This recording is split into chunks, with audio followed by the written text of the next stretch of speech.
Hey guys, David, Three Risk Card Collector, back with another video. A few days ago, Adam over at A Vintage Sanctuary, he made a Mount Rushmore of Holy Grails video.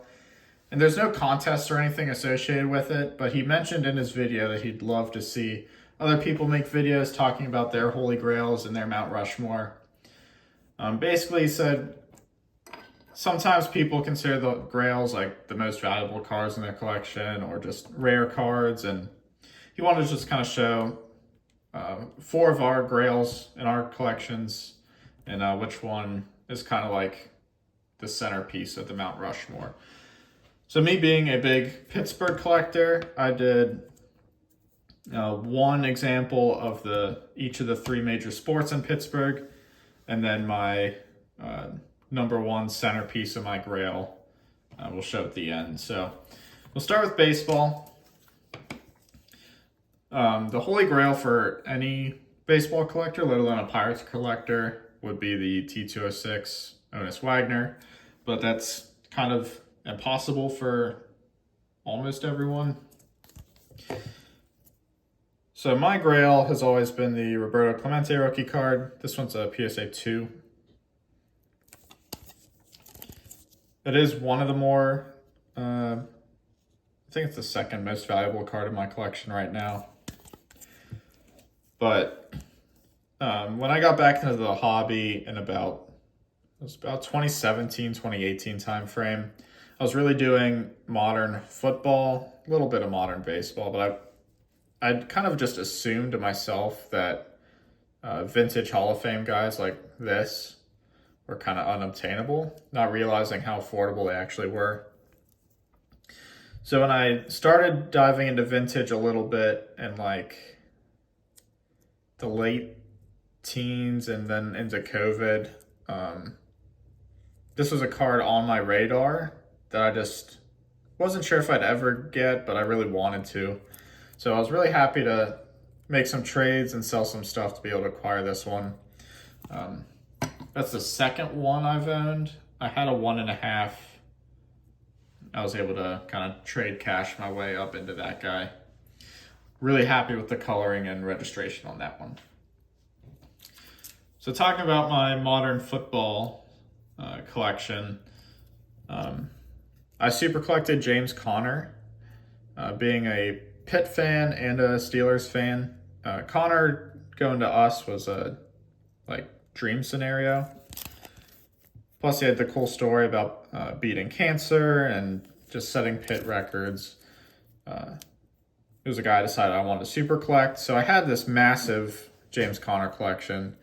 I've since moved on from that to acquire some other cards in my collection and kind of be a little more well-rounded with what I have. But this one in particular, I remember seeing it for the first time on eBay, and the black just goes so well with the Steelers, and the patch really pops because of the colors on it. So I really wanted it, but the seller was asking like a crazy amount of money. It is a 1-of-1 from a high-end, at the time it was a really high-end product. I'd made some very strong offers and they kept getting auto denied, so I just kind of assumed that I would never get this card. And then one day I was scrolling through my save searches and I found this at a consignor. I don't remember who the consignor was, but they had it listed on eBay for a price lower than I even offered the original seller. I think it was like half of what I offered him at one point. So I snatched this up pretty quickly. And this is one that definitely stayed in my collection even after I got rid of most of the super collection. Just really happy with that one. The eye appeal is phenomenal. It's just a great add for my Steelers collection.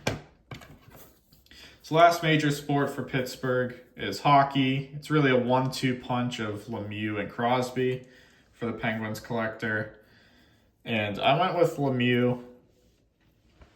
I'd bought myself a really nice Sidney Crosby rookie that I kind of put in here, but I think a Crosby Grail would be more along the lines of a Young Guns, which I don't have at the moment. I'd like to get that at some point.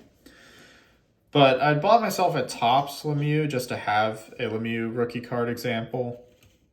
But OPC, as I've mentioned in some past videos, is really the top rookie for those vintage players. So I made some moves and I was able to get myself this in an 8. The colors of the OPC are just so much better. The card stock's stronger. Get that little bit of French on the back, which I think probably helps more with the Canadian-born players, me being born in Montreal. So really happy to have this one. Arguably one of the best players ever in hockey. His health just didn't hold up to let him have a full career like Gretzky had. And we'll see if Crosby ends up getting to some of his records as Crosby starts to get up there in age as well. A little crooked.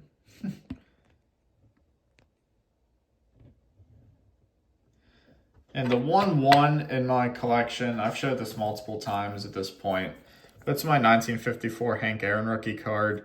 To me, this is just the best looking baseball card of all time. The colors, the poses, just the iconicness of it and how good Hank Aaron was as a player. It's just the perfect storm. This is a 1 for obvious reasons. It's off-centered and creasing and paper, but just the eye appeal of the front of this is, you'll never find it in a 1, I don't think. The rough cut's pretty sweet too, but the registration, how strong the colors are. I definitely paid over the average 1 price of these cards, but I needed to make sure that I got a card I was happy with of this. And this is one I definitely can't see myself selling just by the fact that my value, and especially the eye appeal, I think I'd have to pay up like a lot more than I did to get that kind of eye appeal. So that'll do it for this video. Definitely go check out Adam's. He's got a really cool Mount Rushmore as well. And yeah, feel free to make your own video and support him as well. So thank you for watching. I'll catch you guys on the next video.